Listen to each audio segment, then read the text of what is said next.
Hi, everyone, and welcome back to the Readathon. It's Andrea Mackenzie again, reading from Toronto, Ontario, Canada. And today I'll be reading the last chapter of the first year, chapter 18, from my copy of Anne of Windy Willows, published during the Second World War.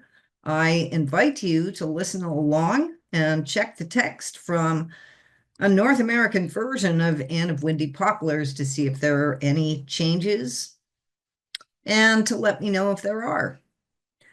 So here we go. Chapter 18, the first year. Extract from a letter to Gilbert. School closed today.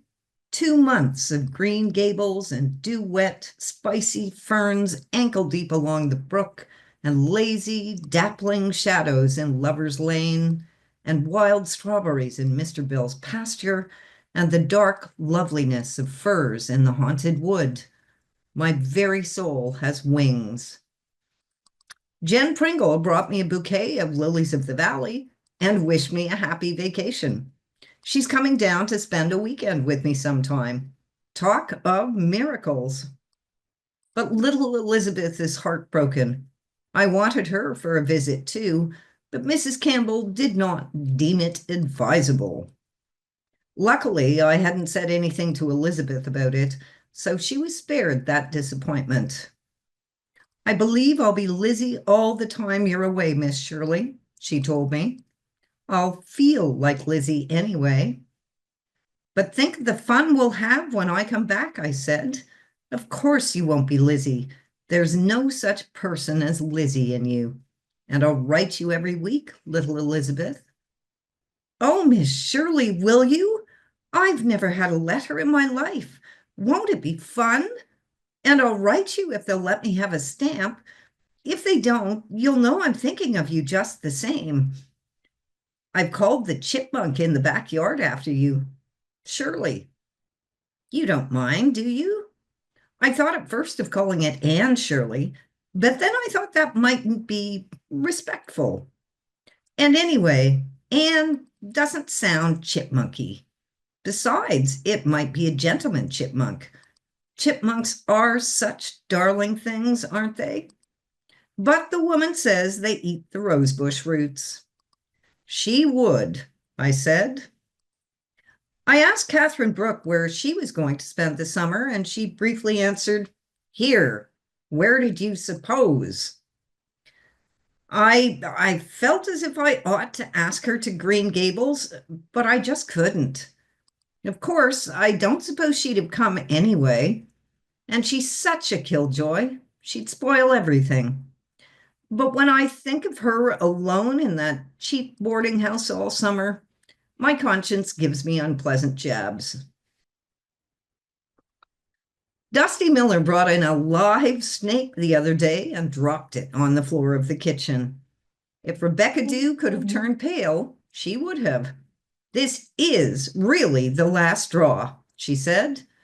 But Rebecca Dew is just a little peevish these days because she has to spend all her spare time picking big gray-green beetles off the rose trees and dropping them in a can of kerosene. She thinks there are entirely too many insects in the world. It's just going to be eaten up by them someday, she predicts mournfully. Nora Nelson is to be married to Jim Wilcox in September. Very quietly. No fuss, no guests, no bridesmaids. Nora told me that was the only way to escape Aunt Mouser, and she will not have Aunt Mouser to see her married. I'm to be present, however, sort of unofficially. Nora says Jim would never have come back if I hadn't set that light in the window. He was going to sell his store and go west. Well, when I think of all the matches I'm supposed to have made. Sally says they'll fight most of their time, but that they'll be happier fighting with each other than agreeing with anybody else. But I don't think they'll fight much. I think it is just misunderstanding that makes most of the trouble in the world. You and I for so long now, Good night, belovedest. Your sleep will be sweet if there is any influences in the wishes of your own. P.S. The above sentence is quoted verbatim from a letter of Aunt Chatty's grandmother's. That ends chapter 18 of the first year, and it also ends Anne's first and eventful year in Summerside as principal of the high school. Thank you for listening. This is Andrea signing off once again from the Readathon. I'll see you again soon. Bye for now.